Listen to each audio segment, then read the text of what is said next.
Afghanistan will be down very shortly to 4,000 troops, and that'll come back shortly, too. Syria, we took them all out other than we kept the oil, if that's okay with you. We kept the oil. We have some back and keeping the oil. We should have kept the oil in Iraq, too. Remember, I used to say, keep the oil, don't go in. I'd say, don't go into Iraq, but I was a civilian. Nobody cared. I was like you, so nobody cares. I want to get that mosquito out of here. I don't like it. They'll say it's cruelty to animals. I don't like. No, it's true. They were saying the other night, the shark. They were saying, oh, sharks, we have to protect them. I said, wait a minute, wait. They actually want to remove all the seals in order to save the shark. I said, wait a minute, don't you have it the other way around? That's true. Well, I'm not a big fan of sharks either. I don't know how many votes am I going to lose. I have people calling me up, sir, we have a fund to save the shark. It's called Save the Shark. I say, no, thank you. I have other things I can contribute to. I recognize Israel's true capital, opened the American embassy in Jerusalem, and recognized Israel and its sovereignty over the Golan Heights. I just have to correct a couple of things here. First of all, Donald Trump, you can talk about the lunacy of it all, but it's just the bizarre ranting there. It would have been frivolous and fun if we just were in the middle of a pandemic. The lie that he opposed the war in Iraq when that's just a lie. He of course tries to have it both ways. He talks back and forth, but in his 2000 book, he talked about maybe needing to go in and attack Iraq because of their nuclear program. Wrote that in his book, which he can't escape from. The day after the invasion, he talked about how Iraq was a tremendous military success. And later in the year, in December of 2003, he said, we're there, we need to stay there, we need to win the war. So yeah, Mika, there was, in between all the bizarre rantings about mosquitoes and sharks, there is actually a fact check that he keeps lying about being against the war in Iraq. And Willie, I heard a crowd there. Wonder if we know someone who might have been there who could tell us, were they squished together? Were they social distancing? Were they wearing masks? And how big was the crowd?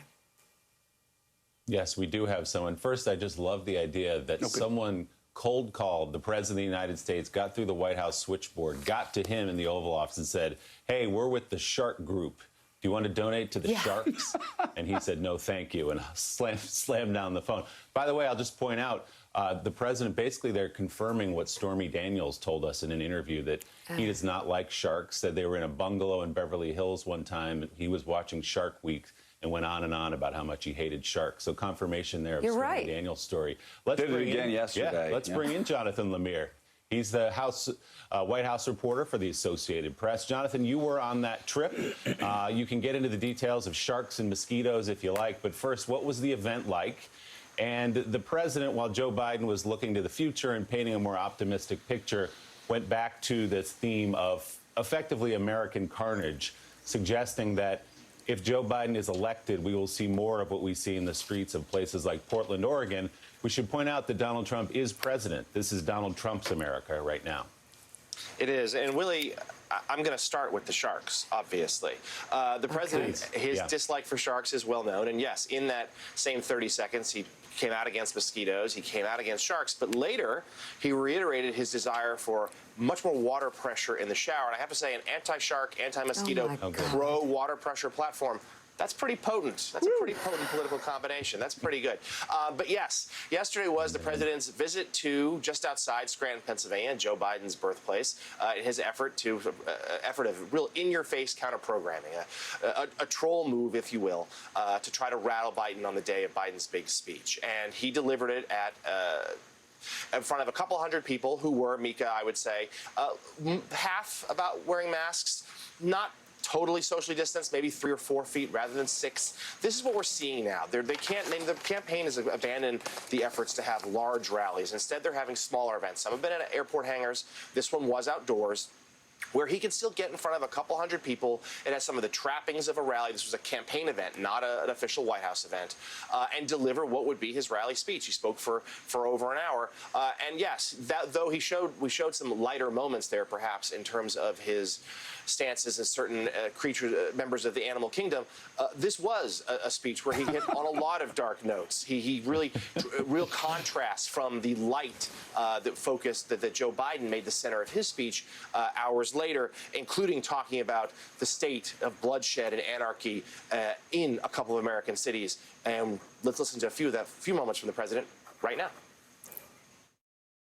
Joe Biden is a puppet of the radical left movement that seeks to destroy the American way of life. And they're going to waste the money on the Green New Deal, the Green New Deal. You know what you get out of that? Nothing. Nothing except debt and death.